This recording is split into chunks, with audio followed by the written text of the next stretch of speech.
titre est Le génocide des Laris au Congo, publié aux éditions de l'Harmattan. Le gouvernement, représenté ici par deux de ses ministres, son ambassadeur et dans la salle aussi Madame la ministre, souhaite dissiper les doutes quant aux accusations et répondre aux questions afin de faire toute la lumière sur ce prétendu génocide. Avant de donner la parole à Monsieur l'ambassadeur pour une présentation et puis des remarques introductives, comme le veut la tradition au Club Suisse de la Presse, je demanderai à nos chers invités de signer notre livre d'or. Voilà, Monsieur le ministre. Devant moi, non ? Ou en dessous, plutôt. Je vous remets aussi un petit livre qui s'appelle Dessin pour la paix 2018. Merci beaucoup. Monsieur l'ambassadeur.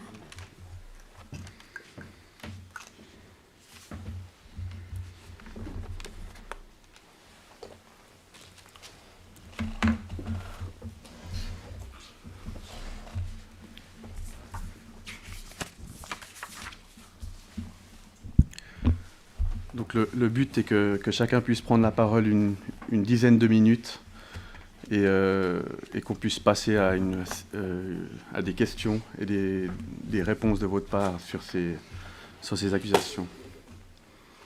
Monsieur l'ambassadeur, vous avez la parole. Merci, Monsieur Tobias. D'abord, je voulais en premier lieu remercier le Club Suisse de la Presse de nous avoir permis d'organiser cette conférence de presse. Et en première remarque liminaire, je voulais dire qu'en ma qualité de représentant de l'État congolais ici en Suisse et représentant permanent du Congo auprès du système des Nations Unies et de toutes les organisations internationales ici à Genève, je ne pouvais laisser passer sous silence la conférence de presse que vous avez évoquée, qui s'est tenue mardi 13 passé, des citoyens congolais qui sont venus évoquer sur le sol suisse un prétendu génocide qui se serait tenu au Congo. Et donc pour essayer de rétablir un peu cette vérité, ou rétablir la vérité, et au moment où le Congo vient de passer avec succès son 3e cycle de l'examen périodique universel, nous avons donc voulu que les membres du gouvernement ici présents, qui s'occupent directement des questions des droits de l'homme au Congo, essayent d'apporter un éclairage sur cette question, et pour que définitivement nous pensons que ce prétendu génocide, ces allégations à un prétendu génocide qui se serait tenu au Congo finissent. Nous reconnaissons à M. Kunku et à ses acolytes, dans le cas de la liberté d'expression, la liberté de presse, qui existe dans vos pays, de s'exprimer, mais nous n'acceptons pas que des accusations aussi graves soient portées sur un État. Et donc, je voulais donc, je ne sais pas, introduire Monsieur le ministre Thierry Lézin-Mongala, qui est le porte-parole du gouvernement, ministre de la Communication et des Médias, et Monsieur Aimé Ange Bininga, qui est ministre de la Justice et des Droits humains et chargé des peuples autochtones du Congo, qui vont apporter une lumière sur cette question de génocide. Il faut aussi préciser qu'ils ont eu à faire cet exercice à Brazzaville, donc ce n'est pas nouveau. Ils ont apporté cet éclairage à Brazzaville, et nous profitons donc de leur séjour ici en Suisse pour essayer d'apporter, pour qu'ils apportent aussi cette réponse à ce livre qui essaie de porter un préjudice sur l'image que le Congo a à l'extérieur, pour qu'ils apportent des éclairages nécessaires. Donc voilà, M. Tobias, le propos liminaire de l'ambassade, et je voulais peut-être, dans un premier temps, que le ministre Thierry Mongala, porte-parole du gouvernement, prenne la parole. Merci, Excellence, Monsieur l'ambassadeur. Je voudrais, comme vous, remercier Monsieur Tobias de nous avoir mis à disposition les locaux qui aujourd'hui nous accueillent. Je voudrais reprendre le mot que vous venez d'exprimer, c'est-à-dire la volonté qui est la sienne, qui est la vôtre, au Club suisse de la presse, de donner la parole à tous ceux, individus comme institutions, qui souhaitent la prendre, et cela vous honore. La liberté d'expression est une des valeurs sacrées à travers le monde, en Suisse comme au Congo. Simplement, comme l'a dit l'ambassadeur Guillon, la réaction du gouvernement de la République du Congo, qui se déroule et qui se déploie depuis Brazzaville, n'a dans sa persévérance et dans sa récurrence qu'une seule raison.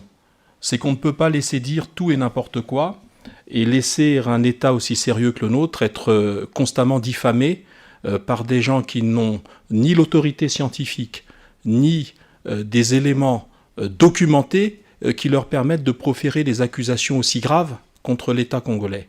Donc il ne s'agit pas pour nous de faire de la publicité inutile à M. Kunku et ses acolytes, il s'agit simplement, parce qu'il s'agit d'incriminations graves, et c'est même l'incrimination la plus grave dans l'échelle juridique, et mon collègue, le ministre de la Justice, peut en attester, c'est l'incrimination la plus grave en termes de crime.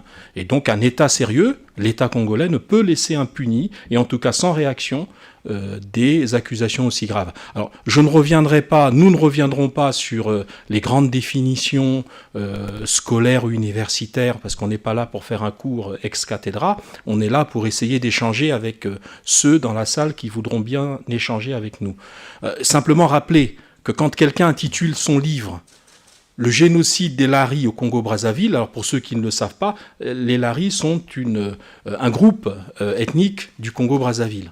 Donc intituler un livre « Le génocide des Laris au Congo-Brazzaville » sans formule interrogative, c'est donc vouloir nous démontrer qu'il y a eu bel et bien un génocide de ce groupe ethnique au Congo-Brazzaville. Donc il y a déjà dans le titre une volonté manifeste de porter des accusations graves sans pouvoir les démontrer. Deuxième raison qui nous amène à réagir, c'est bien entendu de ne pas permettre que des élucubrations et des éléments, somme toute assez fétides, puissent obtenir d'ici là, parce que sans aucune réaction de l'État ou des institutions, une valeur scientifique. Ce document que le ministre de la Justice et moi-même avons parcouru de long en large et en travers, est un document qui ne contient absolument rien qui démontre l'existence d'un génocide qui aurait ciblé une population donnée qui serait celle des Laris au Congo. Rien. Et nous allons ensemble dérouler les éléments qui justifient la réaction ferme du gouvernement de la République du Congo. Alors d'abord, je n'ai pas le livre ici malheureusement, je l'ai oublié à Brazzaville, mais je crois qu'on peut déjà partir d'un postulat de forme. Quand vous évoquez donc sans interrogatif, sans la forme interrogative, un génocide en couverture, et que vous y ajoutez une photo qui est censée symboliser ce génocide. Cette photo, je rappelle pour ceux qui n'ont pas vu la couverture, il s'agit d'un certain nombre de cadavres qui sont alignés dans une forêt, avec des individus debout. Alors on ne sait pas trop si ce sont eux les génocidaires ou s'il s'agit de témoins. Et donc cette photo illustrative du livre, reprise dans le corps du livre, où dans le corps du livre on indique génocide des Laris au Congo, 2017, donc année 2017. Donc c'est que pour l'auteur, qui se présente comme un juriste, il y a là donc une corrélation entre la photo et le texte, son commentaire, qui est censé, pour la photo, illustrer le génocide, et pour le texte, expliciter que la photo est l'illustration d'un génocide. Alors, manque de chance, Il s'avère que n'importe quel individu sérieux peut aller sur Internet et retrouver la fameuse photo. Et il s'avère que la photo est tirée d'un accident qui a eu lieu au Ghana en mars 2017. Il s'agissait de la chute d'un arbre dans une forêt et qui a, cet arbre, malheureusement occasionné mort d'homme. Donc, un individu qui est censé documenter un prétendu génocide dans son pays d'origine commence par publier une photo mensongère en couverture, avec un commentaire à l'intérieur qui lui-même est mensonger, puisqu'il fait la corrélation entre la photo et son commentaire. Donc, il y a là déjà, manifestement, une volonté de manipuler et de désinformer. Je crois d'ailleurs, je ne sais pas si l'information est complètement avérée, que l'éditeur et l'auteur ont rétropédalé depuis lors et apparemment auraient changé la photo de couverture. Parce que bien évidemment, il s'agissait d'un fake grossier de la part et de l'éditeur et de l'auteur. Donc ça déjà, nous avons un élément qui manifeste le manque de sérieux scientifique et le manque de sérieux tout court des individus qui, avec M. Kunku, tentent de faire croire à l'existence d'un génocide en République du Congo contre une ethnie déterminée. Alors, je l'ai dit, je ne reviens pas sur la notion de génocide, mais enfin, simplement, le génocide, il faut quand même le caractériser. Il se caractérise depuis la Convention de 1948, qui fixe les conditions et la répression du crime de génocide. Ce crime se distingue du crime de guerre ou du crime contre l'humanité classique par deux considérations essentielles. La première des considérations, c'est la volonté de détruire un groupe ethnique, national, religieux ou culturel. Quand on dit détruire, ce n'est pas seulement le crime de masse, mais c'est quasiment empêcher que ce groupe se reproduise, puisqu'on va même jusqu'à noter qu'il s'agit de l'empêcher de procréer ce groupe, donc de se renouveler.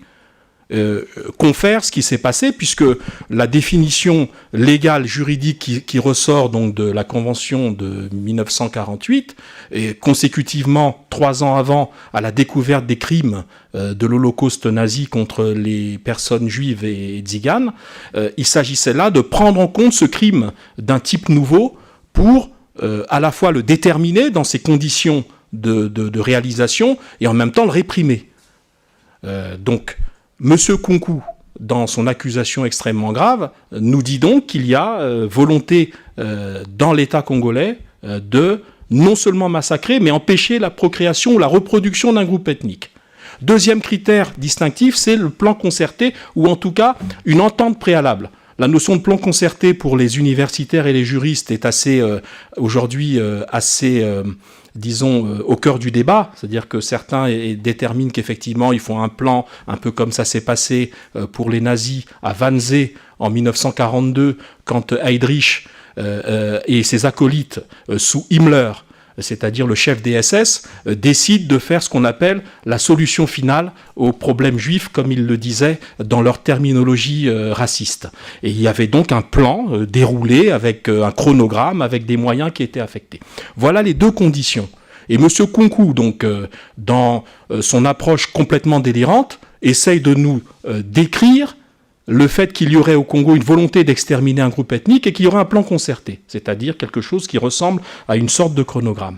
Sur ces deux points-là, je suis désolé de le lui dire, jamais l'État congolais n'a nié le fait qu'il y a eu des événements graves et violents dans notre pays. C'est une histoire politique tumultueuse, depuis l'indépendance jusqu'à très récemment, avec une cessation récente pour les derniers avatars, les derniers conflits. Dieu merci, nous sommes pour le département du Poul, qui est censé pour M. Kunku être le lieu du théâtre du génocide, qui aujourd'hui, ce département-là, est en total retour à la paix, puisqu'il y avait il y a quelques années, ou jusqu'à il y a quelques semaines, une rébellion qui a fait l'objet, ce trouble, d'un accord de cessez-le-feu le 23 décembre 2017. Mais, d'un strict point de vue historique, parce que c'est là le sujet de M. Kunku, c'est qu'on est face à un monsieur qui décide de réécrire l'histoire du Congo. C'est-à-dire que je viens de vous dire ce que, pour les universitaires, les observateurs et les scientifiques, on entend par génocide. C'est quelque chose qui se déroule sur un espace de temps très précis, avec un mode opératoire très précis, et notamment un plan et l'exécution d'un plan. Eh bien non, pour M. Kunku, qui est, de ce point de vue-là, un révisionniste de l'histoire du Congo, non. Il semblerait que le génocide au Congo se déroule depuis à peu près 55 ans. Alors pourquoi il dit 55 ans ? Parce que le premier et dernier président Lari, je reprends ces terminologies, pas les miennes. Moi, je me sens congolais et je n'ai pas l'impression que des présidents soient au pouvoir chez nous selon le bon vouloir d'une ethnie. Les présidents sont élus, sont désignés, mais par l'ensemble des Congolais. Et donc, pour M. Kunku et ses acolytes, dans leur révisionnisme, le premier président du Congo, sitôt ayant quitté le pouvoir le 15 août 1963, tous les présidents qui se sont succédés, qui dans son esprit ne sont pas d'ethnie Lari, se sont acharnés depuis 55 ans à procéder au génocide de son peuple, qu'il appelle donc le peuple Lari. Alors, vous avez là déjà donc une conception assez paranoïaque, une conception assez particulière de l'histoire politique d'un pays que M. Kunku et ses acolytes réécrivent à l'aune de leur conception ethniciste, voire tribale, de l'évolution de notre pays. Donc, Massamba Deba, le deuxième président du Congo, pourtant originaire du département du Poul, aurait été lui-même un génocidaire, aurait massacré le peuple Lari. Marien Gwabi, Denis Sassou Nguesso, Pascal Lissouba, puis de nouveau Denis Sassou Nguesso, puisqu'il ne parle pas du président Yombi, qui, semble-t-il, à ses yeux, n'est pas resté président assez longtemps pour procéder au même génocide que tous les présidents qui sont succédés au Congo. Eh bien, tous ces présidents se sont acharnés, à ses yeux, depuis 55 ans, à procéder au massacre, au génocide de l'ethnie Lari. Alors, quand je dis cela, il est entendu, pour tous ceux qui connaissent l'histoire du Congo, qu'on est dans une conception pathologique de l'histoire de notre pays. Parce que tout simplement, ces présidents n'ont pas été des dirigeants exclusivement entourés de gens qui seraient d'une ethnie, d'une mono-ethnie ou de quoi que ce soit. Tous les Congolais, à un moment donné de leur histoire, se sont reconnus dans tel ou tel pouvoir, ou en tout cas ont fait le nécessaire pour se considérer, parce qu'il y a dans toute vie politique une majorité et une opposition. Les deux ont fluctué. Tantôt on est de la majorité, tantôt on est de l'opposition. Mais dans la lecture de M. Kunku et de ses acolytes, ce n'est pas un problème de majorité et d'opposition, c'est un problème d'un président qui, parce qu'il n'est pas de l'ethnie Lari, aurait procédé avec ses acolytes à un génocide. Alors, quelle est la conception de M. Kunku que nous condamnons sur cette base-là ? Ce n'est pas seulement le fait qu'il ait inventé un concept de génocide qui a duré 55 ans et qui a été perpétré par quasiment l'ensemble de tous les Congolais, sauf les Lari. Si c'était que ça, je crois qu'on ne serait pas dans la salle. Ce que nous condamnons fondamentalement dans la démarche de M. Kunku, et je pense qu'ici, en Suisse, il est intéressant que le gouvernement du Congo, par la voix du ministre de la Justice et par ma voix, le rappelle de manière solennelle. Ce que nous condamnons dans la démarche, c'est en réalité la volonté de M. Kunku de démontrer qu'il existerait au Congo une sorte d'ethnie ou de tribu supérieure aux autres, qui, de par sa supériorité, subirait la jalousie de l'ensemble des autres ethnies, qui donc, depuis 55 ans, aurait conçu un plan de destruction de cette ethnie qui, par sa supériorité même, susciterait des jalousies de l'ensemble des Congolais qui ne seraient pas Lari. Et je peux, et là je me permets de le faire d'un strict point de vue pédagogique pour nous tous, je cite ce livre. Je vais citer des passages parce que nous avons suivi M. Kunku et ses acolytes l'autre jour. C'était un certain nombre de délires à caractère, comme je l'ai dit, presque pathologique, mais il s'agit de ramener un peu de raison dans les propos. Je vous cite un propos pour que vous puissiez comprendre l'idéologie de M. Kunku. Il dit ceci, je cite, « Dans la gestion du pouvoir », c'est en page 25 de son ouvrage, dans la gestion du pouvoir, aux premières heures de la République, et tout simplement dans la vie de la cité, les Lari vont développer une excellence dans la gestion des commerces, dans les œuvres de l'esprit, dans la musique et dans les administrations. Fin de citation. Il ajoute, M. Kunku, toujours en page 25, d'où il tire cette notion d'excellence. Pour lui, il invente un néologisme qui s'appelle le larisme. Le larisme qui serait donc le néologisme qui permet de déterminer la supériorité du peuple lari sur les autres peuples du Congo. Et je cite, toujours, page 52, « Les laris auraient développé une éthique politique de comportement particulière. » Fin de citation. Donc ils seraient, dans leur essence même, supérieurs aux autres Congolaises et Congolais. Il ajoute, toujours dans sa logorée, et en tout cas dans son raisonnement extrêmement tribaliste, il ajoute que la République du Congo, depuis 1963, a décidé de vivre sans les laris. Et je vous passe toute autre citation du même tonneau.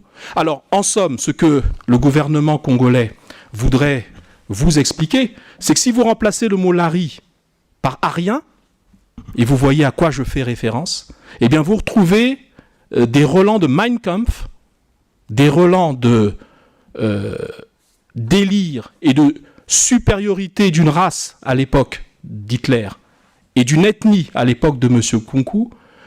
Et vous le savez comme moi, les guerres civiles ou les guerres tout court commencent dans l'esprit des hommes.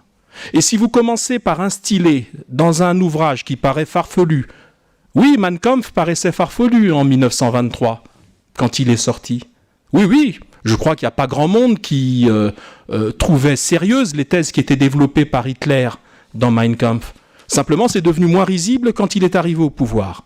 Et nous ne souhaitons pas qu'une démarche qui est une démarche tribaliste, une démarche qui est exclusive des autres ethnies du Congo, puisse faire qu'un jour, des jeunes Congolais, contaminés par le venin contenu dans cet ouvrage, puissent se dire, quand ils auront une parcelle de pouvoir politique ou sociétal, eh bien, les thèses de M. Kunku sont des thèses que nous pouvons appliquer dans la société congolaise. C'est, vous me permettrez l'expression, une sorte de Mein Kampf tropical. C'est ça. Ce n'est pas autre chose. Et nous condamnons, le gouvernement du Congo condamne cela. La liberté d'expression n'autorise pas.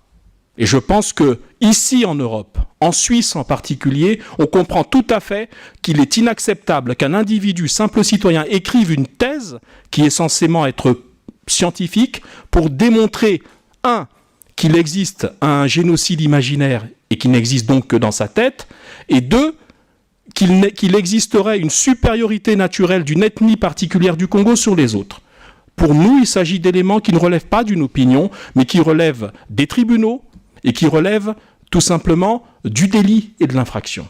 Donc voilà sur l'ouvrage. Je n'ai pas d'autres éléments à évoquer, si ce n'est qu'en conclusion sur l'ouvrage lui-même.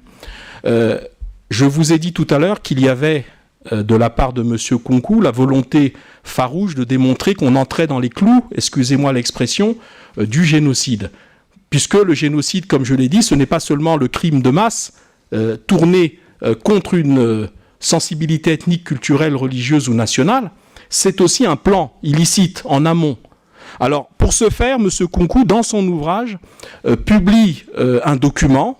Alors, la page m'échappe, je crois que c'est en page 32, qui est censément, lui également, démontrer l'existence d'une entente illicite préalable, c'est-à-dire le fameux plan, un peu comme je l'ai dit tout à l'heure pour les nazis avec la conférence de Wannsee, où on avait écrit, malheureusement, la Shoah, en la décrivant et en mettant en parallèle les moyens qui étaient censés être mis à disposition des exécuteurs de ce crime horrible. Eh bien lui, M. Kunku, utilise un célèbre FEC des années 2000 qui s'appelle le plan de destruction des zones hostiles. C'est l'intitulé de ce faux document qui émanerait, d'après M. Kunku et tous ceux qui ont utilisé ce faux document, qui émanerait d'un comité mixte d'action spéciale, c'est-à-dire un service interne de la présidence de la République qui aurait élaboré je dis notre entre guillemets, pas au possessif mais de manière ironique, notre plan concerté qui ressemblerait au protocole de Wannsee et à ce qui s'est passé à Wannsee. Alors ce document repris par M. Kunku est non seulement un FEC, Je vous donne juste un élément pour le confirmer. Mais en plus, il émane d'une structure qui n'a jamais existé au Congo. Il n'y a aucune structure depuis 1960 jusqu'à l'an 2018 qui se serait appelée ou s'appellerait jusqu'à aujourd'hui le comité mixte d'action spéciale, qui aurait donc conçu le fameux plan préalable à l'exécution d'un génocide. Ça n'existe pas au Congo. Sous aucun régime du Congo, il n'y a eu une telle institution à la présidence de la République. Deuxièmement, ce document contient des anachronismes. J'ai même pas besoin de rentrer dans des détails scabreux. C'est que quand vous parlez d'un peuple qui est censément être l'objet de la volonté de destruction, nous sommes Congolais pour ceux qui sont Congolais dans la salle, nous connaissons la sociologie et la géographie de notre pays, mais enfin, quand on cite le pôle Nord, quand on cite la Bouenza Nord, je vous cite des régions ou des départements ou des zones géographiques du Congo. Quand on cite la Bouenza Nord, le Niari forestier, le pôle Nord, l'Alekumu, je ne crois pas, et les Congolais qui sont ici peuvent en attester, qu'il s'agit de territoires qui seraient occupés spontanément par des personnes d'ethnie Lari. Je crois. Bon, ça déjà, c'est quelque chose d'incohérent. Deuxièmement, un anachronisme dans ce fameux plan qui est censé avoir sous-tendu le pseudo-génocide. Monsieur Kunku évoque dans ce document l'utilisation massive de bombardements par MiG-21, c'est-à-dire des avions d'origine soviétique qui équipaient l'armée congolaise dans les années 80. Je suis désolé de le rappeler à M. Kunku, il a mal fait ses recherches scientifiques, c'est que les MiG-21, dès 1989 et la chute du mur de Berlin, étaient tout simplement devenus inutilisables chez nous, faute d'entretien. À partir du moment où le bloc soviétique s'est effondré, eh bien, le Congo n'a pas pu, dans la période qui a suivi immédiatement la chute du mur et la conférence nationale chez nous, 1991, utiliser ces avions. Donc ils étaient dans des hangars en train de rouiller tranquillement et de mourir de leur belle mort depuis 1989-90. Alors je ne sais pas comment M. Kunku fait son tour de magie pour que les mêmes avions soient utilisés au début des années 2000, donc il les a ressuscités là, pour être utilisés pour un pseudo-génocide. Voilà ce que je pouvais dire sur le bouquin. Alors maintenant, pour conclure, parce qu'il faut quand même que je passe la parole à mon collègue, mais je tenais à faire ce petit dégagement. J'ai suivi avec attention M. Kunku et ses acolytes pendant leur passage ici chez vous. Alors, ils nous disent des choses qui sont assez contradictoires. Un, ils chiffrent le génocide. Ils parlent d'1 million de personnes, si j'ai bien compris. Alors, c'est pas rien, 1 million de personnes, hein. C'est terrible. Très bien. Mais dans le même temps, ils disent, à votre micro ici, eh bien, il n'y a pas de cadavre. Ils se sont interrogés eux-mêmes, je crois. Ils se renvoyaient un peu la balle pendant leur passage en disant « Mais oui, mais comment se fait-il qu'on ne trouve pas les charniers ni de cadavres ?» Bon, moi, j'ai une explication que je vous donnerai tout à l'heure, hein, mais je vais peut-être reprendre la leur.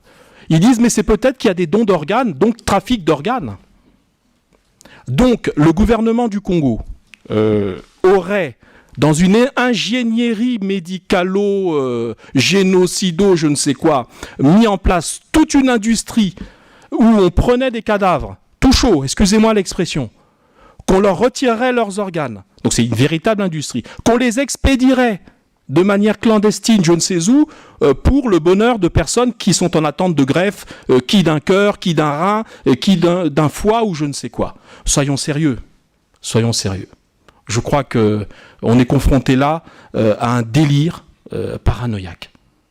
Je ne vois aucun pays au monde aujourd'hui monter en place une telle industrie, telle ingénierie médicale sans que cela ne soit connu de personne. Mais apparemment, M. Kunku, lui, en a les preuves. Je dis bien apparemment. Mais je crois qu'on est là face à une approche totalement pathologique d'une situation donnée. Alors moi, j'ai une explication toute simple, mais qui est l'explication de la réalité. S'il n'y a pas de cadavre, c'est qu'il n'y a pas eu de génocide, tout simplement. C'est qu'il n'y a pas eu de génocide. Donc on est là confronté à une approche totalement pathologique, je le répète, d'une réalité qui est la réalité congolaise d'aujourd'hui, un pays qui a connu, qui a souffert, qui a connu des troubles, mais qui n'a connu à aucun moment de son histoire une volonté d'une partie du Congo de massacrer une autre partie du Congo pour des raisons génocidaires. Ça, ce n'est pas vrai. Bon, maintenant, pour l'anecdote, je conclus sur certains points, sur le sérieux, ou en tout cas le manque de sérieux des interlocuteurs qui sont les nôtres, qui restent des frères et des sœurs, Madame Malion, Monsieur Dr Massengo, je crois que c'était ça, et puis Monsieur Kunku lui-même. Je suis assez peiné, je suis assez attristé de voir des gens qui, semble-t-il, ont quand même un bagage intellectuel et culturel qui devrait leur permettre d'éviter certaines choses, qui ne les grandissent pas et qui ne grandissent personne, et qui obligent même tout un gouvernement à devoir réfuter des choses qui sont délirantes. Quand Monsieur Kunku présente l'histoire du Congo, il dit, c'est vraiment un mensonge, l'origine de la haine ethnique au Congo entre guillemets ce qu'il appelle les nordistes et ce qu'il appelle les sudistes, c'est le conflit entre les deux grandes figures de l'indépendance du Congo, Yulu, premier président du Congo, et Jacques Opango, qui était son opposant, on va dire, et qui ont été, au moment de la loi cadre, juste après 1956, donc en 1958, successivement Premier ministre du territoire du Moyen Congo. Il y a eu, toutes les bisbilles politiciennes, je ne reviendrai pas là-dessus, c'est pas le plus intéressant. Mais lui, lors de son point de presse ici même, vous a dit une énormité, un mensonge. Il vous dit, eh bien, l'antagonisme vient de là parce que ces deux-là ne se sont jamais réconciliés. En 59, il y a eu une guerre civile et tout l'antagonisme tribal au Congo vient de là. Eh bien non, M. Kunku devait dormir dans les années 1960-63. Il ne devait pas être né, mais il semble quand même qu'il a un certain âge. Je pense qu'il était bien sur notre terre, celle des hommes. Eh bien, il a oublié que M. le président Yulu et le président Opango ont gouverné le pays ensemble de 1960 à 1963. L'un comme président de la République et l'un comme vice-président de la République. C'est difficile que deux ennemis irréconciliables gouvernent ensemble le pays. Deuxièmement, à la chute du président Yulu, le 15 août 1963, Jacques Opango, vice-président de la République, est à l'étranger en mission officielle à Rome. Eh bien, il décide de rentrer d'ardard, d'urgence au Congo pour se constituer prisonnier, par solidarité avec le président Yulu qui avait été emprisonné par les révolutionnaires. Vous connaissez-vous beaucoup d'ennemis irréconciliables dont l'un des deux qui serait à l'étranger n'aurait pas décidé immédiatement de rester à l'étranger bien au chaud et il se rendrait dans le pays pour partager le sort de son ennemi? Vous êtes sûr? À part Jésus-Christ, j'en connais pas beaucoup, moi, qui aurait fait ça.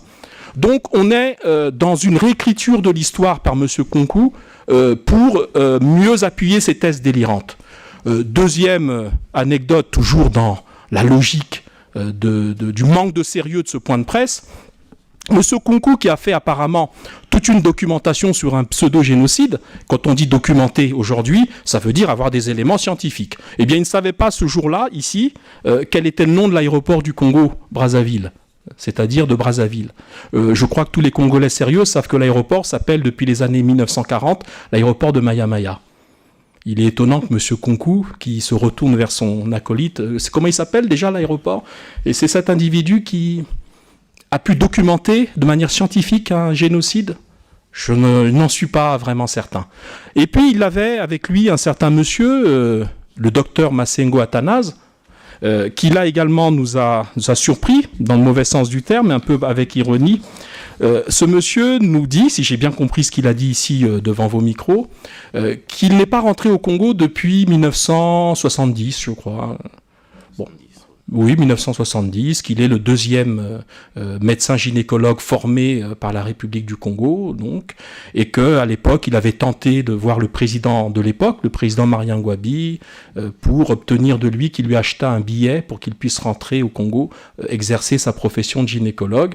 Donc, il faisait donc écho à sa situation privée, et il disait, bah voilà, en gros, ma frustration, donc quelque part sa haine ethnique, puisque Marien Ngouabi n'étant pas Larry, a refusé de lui envoyer un billet d'avion et a refusé de prendre en charge son fret d'1 tonne. C'est lui qui a donné les dimensions des meubles et des équipements qu'il devait ramener au Congo. Et donc je conclus sur ce point-là. Ce monsieur grand gynécologue, le deuxième gynécologue du Congo, qui apparemment a exercé sa profession en France pendant 48 ans, jusqu'à présent peut-être, n'a pas trouvé en 48 ans le temps de s'acheter un billet. Et il vient nous dire ici, pour documenter un génocide, que sa frustration personnelle vient de là. Bon, je ne fais pas d'autres commentaires sur le sujet, simplement j'appelle votre attention sur des considérations personnelles qui montrent à quel niveau ces compatriotes égarés situent leur combat pour une vérité qui n'existe que dans leur tête. Je vous remercie.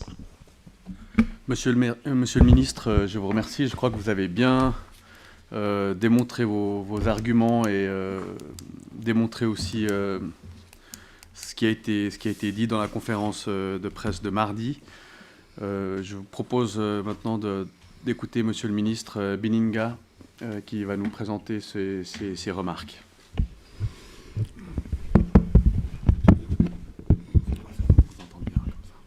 Je vous remercie. Je crois que l'essentiel sur le contenu de cet ouvrage et son caractère nuisible vient d'être démontré par le ministre Mungala, à la suite donc du mot introductif de l'ambassadeur. Depuis un moment, donc, le gouvernement de la République s'emploie à ressortir toute la lumière sur cet ouvrage, non pas pour donner une caution au délire de M. Nkunku et de ses acolytes, mais parce qu'il est de la responsabilité du gouvernement et du président de la République de garantir à l'ensemble de notre population, disons mieux, de garantir au Congo le meilleur exercice des valeurs qui fondent notre République. Le président de la République a prêté serment, il s'est engagé devant la nation tout entière à garantir non pas seulement l'intégrité du territoire, mais également l'unité des filles et des fils de notre pays. Le gouvernement de la République, dans son action, a entre autres missions de garantir et de préserver la cohésion sociale. Il s'agit là des fondamentaux de notre République. Il s'agit là des valeurs qui créent l'état de droit. Nous sommes ici à Genève, on va dire au cœur du système onusien de défense et de promotion des droits de l'homme. Nous pensons qu'il n'est pas inutile pour nous de donner le contenu de ce qu'est la politique congolaise en matière de droits de l'homme, mais également de présenter le vrai visage du Congo en ce qui concerne donc les questions liées aux droits de l'homme. À la suite de la publication de cet ouvrage, le gouvernement a fait un point de presse et a répondu à une interpellation du Parlement, de l'Assemblée nationale notamment, sur cet ouvrage. Parce qu'il était de son devoir d'attirer l'attention du peuple congolais et de donner la mesure de la riposte qui était celle des autorités congolaises devant cette perfidie qui pouvait, si elle était suivie, nuire sérieusement à la paix sociale. Dans le même élan, le gouvernement a tenu à informer les ambassadeurs et chefs de mission diplomatiques en mission au Congo, parce que justement, le ministre Mungala l'a dit, cet ouvrage va au-delà des autorités congolaises pour s'en prendre même aux États étrangers, pour s'en prendre aux autorités des pays étrangers, voire même au système universel de protection des droits de l'homme. Alors, dit par un ressortissant congolais, il est du devoir du gouvernement de montrer qu'il s'agit d'une pensée isolée, qu'il s'agit des turpitudes d'un groupe d'individus, sûrement manque de positionnement, qui veulent se donner une tribune. Et aujourd'hui encore ici, nous venons pour dire que notre pays, en réalité, se porte bien. L'histoire du Congo est faite d'éléments qui justifient naturellement notre participation à la dynamique universelle enclenchée au niveau des Nations Unies. Depuis son accession à l'indépendance, corrélativement à son indépendance, le Congo a adhéré à l'ONU. Le Congo est État partie à l'essentiel des conventions, des mécanismes mis en place par le système international. Le Congo a eu à siéger au Conseil des droits de l'homme des Nations Unies 2 fois successivement. Déjà, rien que par le fait, le dernier mandat s'est achevé en 2017, rien que par le fait qu'il y a à peine 1 an, le Congo était encore membre du Conseil de droits de l'homme des Nations Unies, il y a à peine 1 an, on peut se résumer à dire que le Congo présente une excellente santé en ce qui concerne le respect et la promotion des droits de l'homme. Que le Congo présente un visage rayonnant vis-à-vis des autres États, membres de l'Organisation des Nations Unies. Il y a 1 an. Le Congo participe à tous les mécanismes, nous l'avons dit. À peine hier, ici à Genève, le Congo est passé pour la 3e fois devant la tribune des Nations Unies pour son 3e examen périodique universel. Et vous savez autant que nous que c'est le plus grand moment de vérité. C'est le lieu le plus élevé de transparence au niveau universel en ce qui concerne justement l'appréciation du respect par chaque État de la dignité de la personne humaine. Tous ceux qui étaient dans la salle, tous ceux qui ont suivi en direct, ont bien entendu, remarqué et observé que les autres États sont d'avis que le Congo est bon élève en ce qui concerne le respect des droits de l'homme au plan universel. Et lorsqu'on a donc tous ces éléments qui permettent d'apprécier la bonne foi et du peuple congolais et des autorités congolaises, du coup, on ne peut pas accepter que des délires du genre de ce que M. Nkunku est en train de présenter puissent s'incruster dans la conscience de quelques citoyens congolais qu'ils soient. Et donc, pour le gouvernement congolais, il s'agit avant tout de faire respecter la loi. La loi qui empêche à tout individu d'enfreindre les principes qui consacrent le vivre ensemble dans notre pays, qui consacrent les valeurs d'unité de la nation congolaise. Et deuxièmement, il est du devoir du gouvernement congolais de faire en sorte que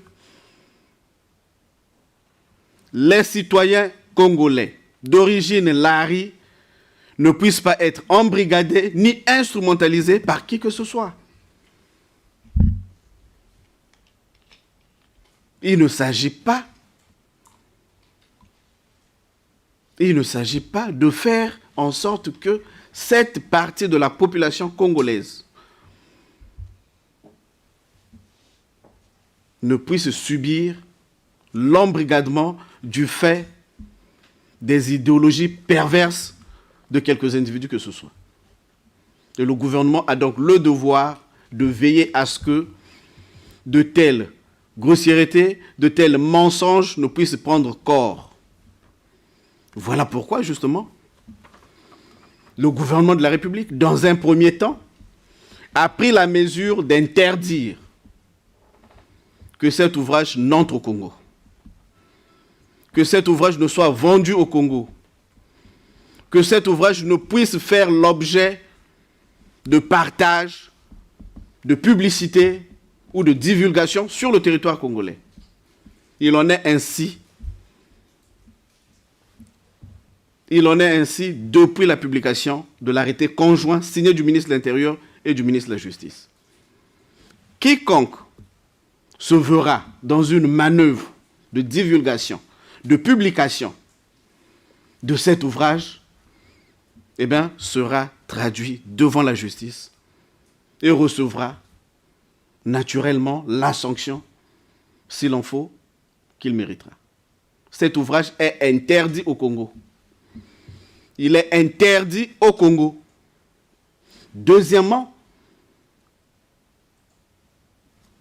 nous avons, ministère de la Justice, saisi le procureur général près la Cour suprême, conformément aux prérogatives que nous confère le Code de procédure pénale congolais.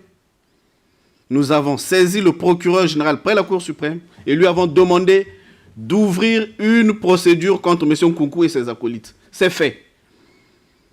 C'est fait. Une procédure est ouverte au niveau du tribunal de grande instance de Brazzaville.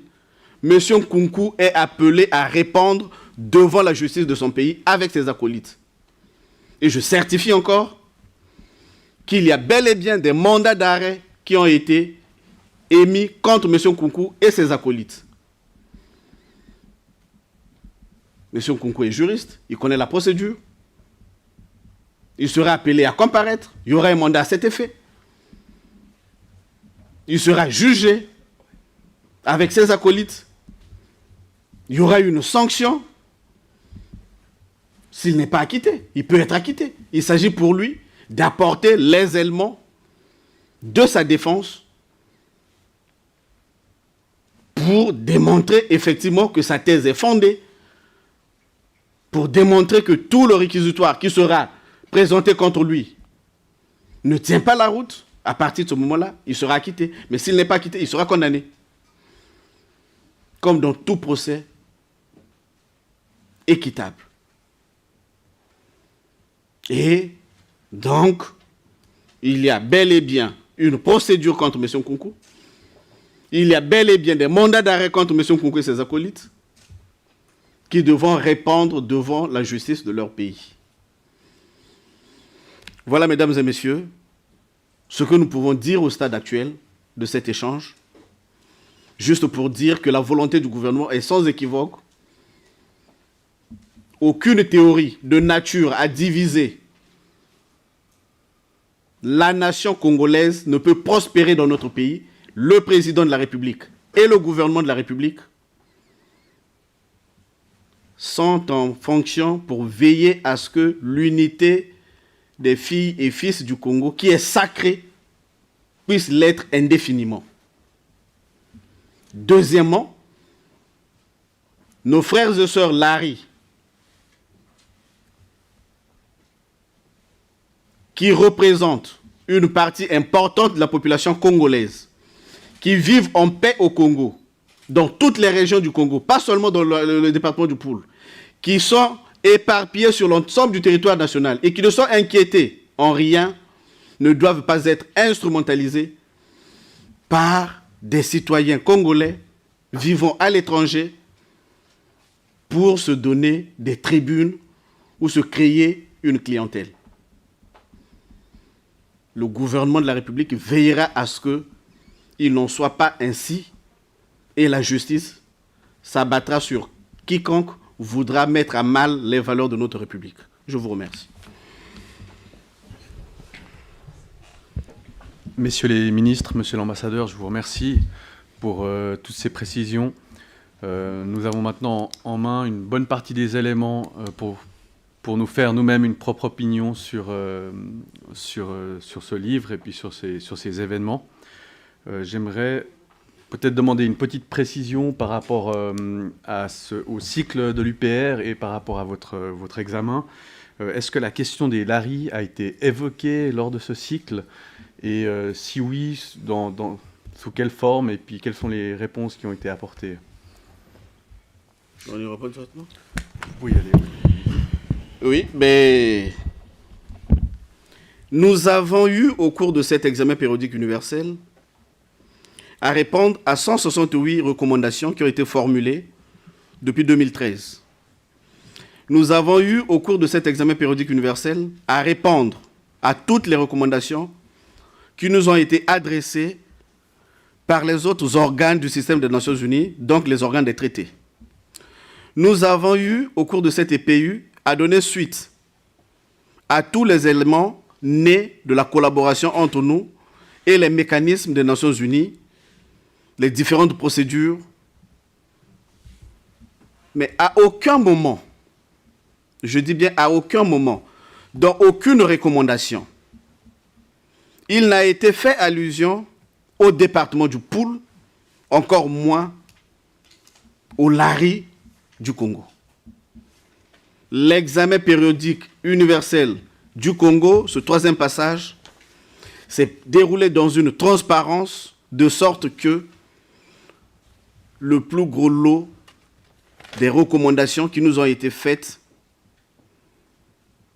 demande au Congo d'accélérer le processus de réception par le droit interne de certaines questions universelles, telles que l'abolition de la peine de mort, qui, bien entendu, est consacrée par notre Constitution, mais l'on nous demande d'aller au-delà en ratifiant le deuxième protocole facultatif, irrelatif.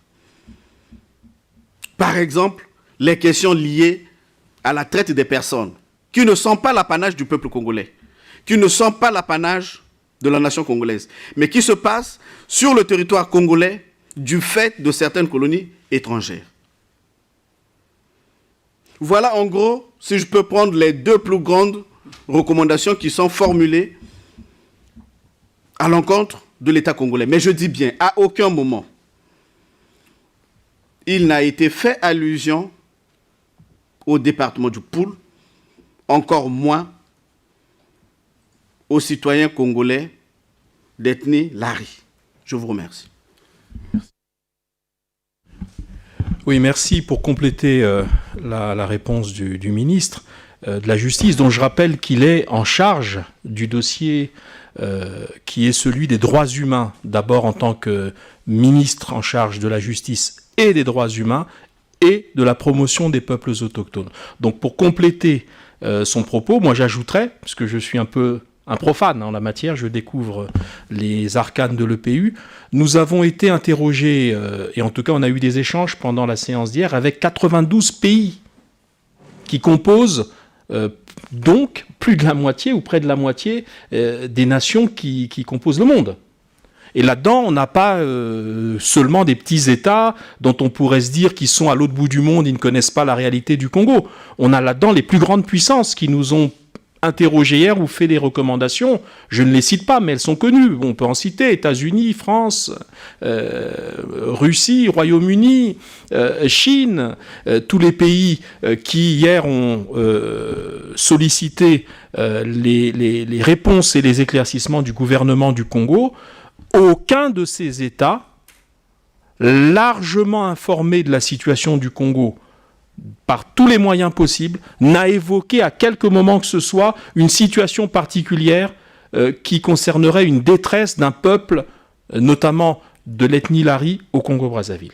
Vous voyez donc là la marge entre le délire, qui est celui de M. Kunku et de ses acolytes, et la réalité, c'est-à-dire la réalité de l'ensemble des nations qui composent le monde.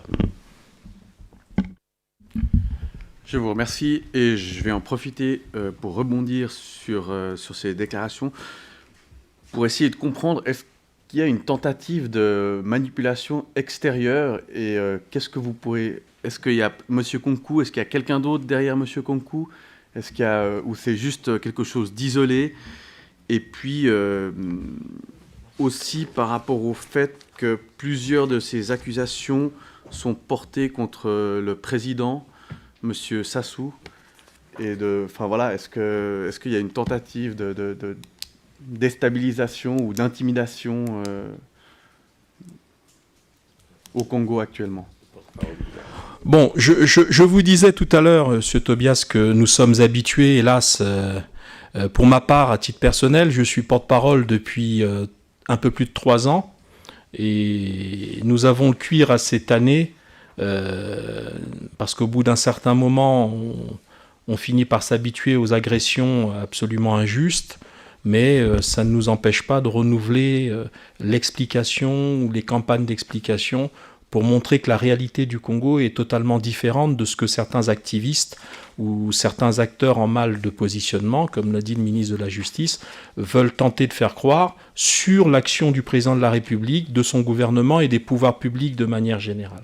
Donc, M. Nkunku, probablement, sur le tard, puisqu'il a encore une fois un certain âge, a décidé d'avoir des ambitions politiques, ce qui est tout à fait son droit, et probablement dispose de quelques moyens pour faire ce qu'il appelle, lui, la caravane d'explication de son génocide imaginaire, puisque nous recevons par ailleurs quelques messages par la voie numérique nous indiquant qu'il continue sa caravane un peu partout dans le monde. Je suppose que ce monsieur dont le cabinet d'avocats est en faillite, et dont les revenus doivent être assez fragilisés par cette faillite, doit forcément disposer d'un certain nombre d'appuis. Je n'ai aucune information dans ce sens-là, mais je peux imaginer, ou en tout cas conjecturer sur le sujet. Donc c'est tout ce que je peux dire. Maintenant, la référence au président de la République du Congo, comme M. Nkunku va être calife à la place du calife, manifestement, il se voit président de la République, malgré ce comportement pathogène. Je crois qu'il attaque au sommet l'État congolais. C'est un positionnement politicien. J'ai pas plus de commentaires à faire. Simplement, je dis, et pour reprendre le mot du ministre de la Justice, le gouvernement du Congo, pour prendre une image footballistique, va marquer M. Nkunku et ses acolytes à la culotte.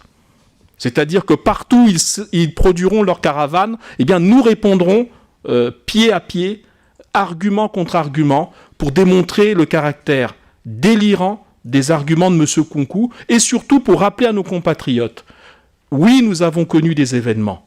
Oui, le Congo a connu un certain nombre de violences, mais à aucun moment, nos compatriotes à Brazzaville, comme dans les autres départements du pays, n'ont eu conscience qu'ils étaient attaqués, mis en cause, ou poursuivis, ou tout simplement agressés par rapport à leur origine ethnique. C'est-à-dire par rapport à une volonté de l'État, je dis bien de l'État, de les anéantir pour des raisons ethniques. Donc, M. Nkunku est probablement soutenu pour mettre en place sa caravane. Eh bien, le gouvernement du Congo mettra en œuvre tous les moyens qui vont permettre de répondre à l'agression contre notre pays et contre ses institutions de la part de M. Nkunku et de ses acolytes. Je vous remercie.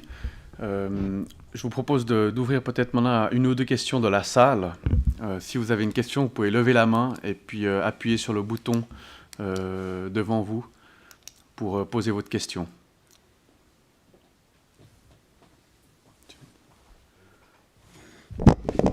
J'en profite alors d'être là. Monsieur Nkunku, me semble, si je dis pas de bêtises aussi, qu'il y avait une procédure à la Cour pénale internationale de l'Haye. Est-ce que vous avez eu vent de cette information? Si oui, où elle en est?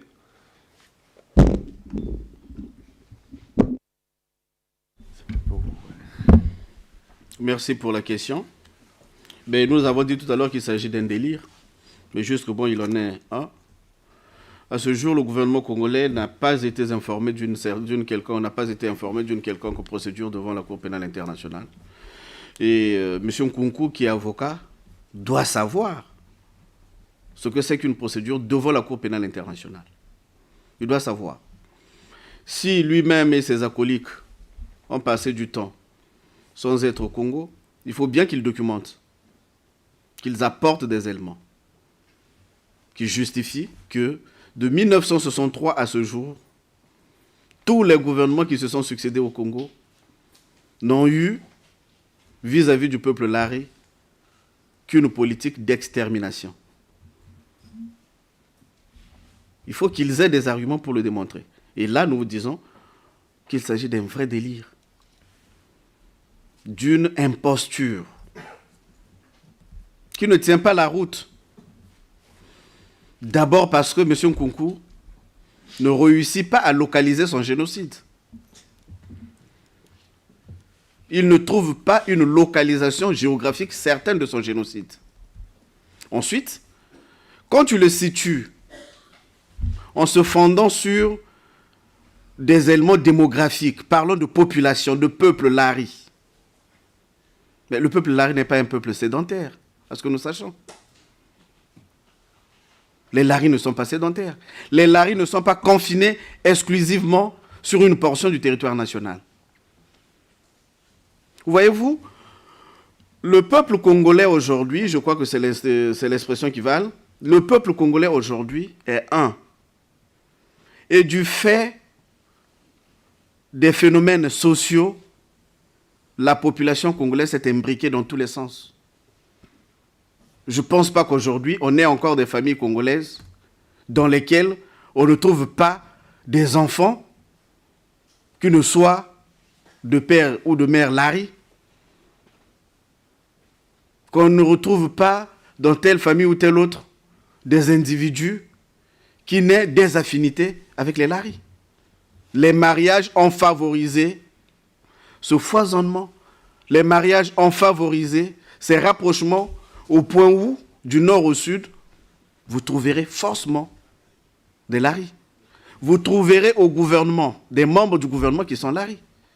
Vous trouverez au Parlement des députés et des sénateurs qui sont laris. Vous trouverez dans les dispensaires, au nord comme au sud, des infirmiers, des médecins et autres, qui sont soit de père et mère lari, soit de père lari, ou de mère lari, et l'autre parent d'une autre ethnie. Le phénomène ethnique n'est pas à la mode au Congo. On ne parle plus ethnie au Congo depuis un certain moment. Le président Denis Sassou Nguesso, en 1997, avait proscrit dans un discours solennel l'utilisation des concepts qui renvoient à une identification, à un repli identitaire par rapport à une ethnie, par rapport à un coin du département de notre pays. C'est proscrit. Et donc, aujourd'hui, M. Nkunku devra, avec des éléments matériels sûrement qu'il les a, produire les preuves de son génocide. Et le ministre Mungala l'a dit, génocide imaginaire. Imaginaire parce que, justement, on ne peut pas trouver un élément matériel, scientifique, intellectuel, conceptuel, qui puisse asseoir une thèse visant à exterminer progressivement, de 63 à maintenant, une partie de la population. Deuxièmement, M. Nkunku devra justifier devant la Cour pénale internationale que le peuple lari est supérieur à toutes les autres ethnies du Congo. C'est de l'embrigadement. C'est de l'instrumentalisation. Il n'y a pas au Congo une ethnie supérieure aux autres. Il n'y en a pas. Ces conceptions, cette façon de voir ne peut résider que dans un esprit incohérent. Il faut véritablement être imbibé d'une dose suffisante d'incohérence pour arriver à établir qu'il y a au Congo une partie de la population qui est supérieure aux autres. Nullement. Dans les écoles où il y a des enfants laris, les enseignants ne sont pas forcément laris. Vice-versa. Aujourd'hui, pour conclure, aujourd'hui, ce qui fonde notre République, ce qui fonde notre cohésion sociale, c'est le fait qu'on s'identifie comme Congolais. Un point, c'est tout. Nous sommes État congolais et M. Nkunku sait qu'un État, c'est un territoire, il est un. C'est un gouvernement, il est en place. Il accomplit des missions d'intérêt général. C'est une population qui est homogène, qui représente une nation. Voilà. Oui, je voudrais compléter le ministre de la Justice sur le sujet. Comme il l'a si bien dit, le génocide imaginaire de M. Kounkou, semble-t-il, n'obéit pas au mode opératoire qui, depuis la mise à jour de ce type de crime de masse, c'est-à-dire la période nazie, le génocide au Rwanda et bien d'autres, caractérise ce type de massacre. Alors, ça serait un peu comme le nuage de Tchernobyl, qui, d'après certains responsables, avait traversé toute l'Europe, sauf la France. Vous connaissez la célèbre légende où, pour ne pas apeurer les populations françaises, on avait dit oui, c'est vrai, le nuage a traversé toute l'Europe, mais il n'est pas passé par la France. Donc le génocide de M. Kounkou, alors c'est assez curieux, il ne touche les laris qu'aux poules. Mais comme l'a dit le ministre, les laris qui parfois sont installés depuis des décennies dans d'autres départements du Congo, eux, miraculeusement, n'ont pas subi cette volonté génocidaire des différents gouvernements. Donc on a déjà une caractéristique particulière que M. Kounkou et ses acolytes devront démontrer à la Cour pénale internationale. C'est quand même un génocide curieux qui est à géométrie variable, et selon que l'on soit sous les cieux du Poul plutôt que sous tel département du Congo, eh bien, on est ou pas victime du génocide. Donc là, il y a quand même quelque chose de curieux. Un génocide, comme on l'a vu au Rwanda, l'utilisation d'armes blanches comme la machette et le reste ne se faisait pas selon le lieu où on se trouvait. Si je suis un génocidaire et que j'ai une machette et que je dois étêter quelqu'un de l'ethnie Tutsi, peu importe que je sois dans tel département ou tel autre, c'est la volonté, elle est une volonté qui n'est pas liée au territoire. Ensuite, il y a effectivement le mélange. Je ne sais pas à quel niveau d'incohérence et de pathologie se situe M. Kounkou quand il parle de l'ethnie Lari qui est victime du génocide. Je vais vous faire une confidence personnelle, je suis à moitié Lari. Je ne me reconnais pas comme étant d'une ethnie supérieure. Je suis congolais. Premièrement. Deuxièmement, il serait curieux que des génocidaires massacrent leur propre peuple, si on prenait des référents d'ordre possessif. Troisièmement, M. Kounkou, dans ses délires juridiques, il y a non seulement une saisine imaginaire de la Cour pénale internationale, mais il y a aussi les poursuites qu'il entend engager contre les deux ministres que nous sommes, parce que tout simplement nous lui portons la contradiction. Donc c'est une drôle de conception de la démocratie d'ailleurs. Nous ne l'attaquons pas parce qu'il émet une opinion. On l'attaque au Congo parce que selon la loi congolaise, il n'émet pas une opinion, il commet un délit. Ce qui n'est pas la même chose. Je crois qu'ici, quand les négationnistes de l'Holocauste nazi, ou quand tout individu professant des thèses racistes s'exprime, il est soumis aux tribunaux. Et je crois que ça ne génère aucun débat. Monsieur Kounkou, et c'est ça que je répète en tant que communicateur, n'est pas en train de nous parler d'une thèse d'ordre politique. Il est en train de nous professer la supériorité d'un peuple sur les autres. Et nous sommes en 2018. Mais si cette thèse prospère, nous aurons des enfants qui vont grandir avec l'idée qu'il existerait un peuple supérieur. Il suffit qu'un de ces enfants, lui aussi légèrement atteint d'une pathologie qui l'amènerait à raisonner comme M. Kounkou, soit nanti d'une parcelle de pouvoir dans notre pays, pour que nous craignions la mise en place d'un processus de violence, voire justement de destruction des peuples qui composent le Congo. C'est cela. Encore une fois, je le dis, 1923, Mein Kampf a fait rire à peu près tous ceux qui ont pu le lire à l'époque, c'est-à-dire pas grand monde, mais ça nous a fait moins rire à partir de 1933. Eh bien, M. Kounkou nous fait rire aujourd'hui, peut-être, nous moins, le gouvernement, il ne nous fait pas rire du tout, parce que nous anticipons sur la capacité de ce monsieur à pourrir l'esprit d'un certain nombre de compatriotes et à les instrumentaliser pour pouvoir arriver aux affaires et au pouvoir. Voilà le sens de notre démarche et des arguments que nous mettons à votre disposition. Messieurs les ministres, je vous remercie. Je vous remercie aussi de vous être prêtés à cet exercice de ce point presse. On a bien compris votre message d'unité des peuples au sein du Congo.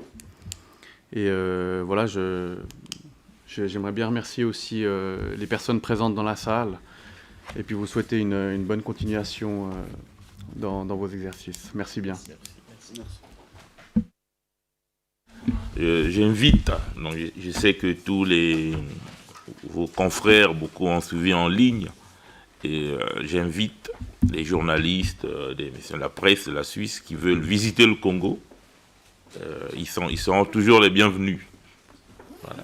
Donc, sur ce point, On peut aller au pool. voilà. Et se rendre dans le pool. Voilà. Parfait. Je vous remercie. Merci, monsieur l'ambassadeur.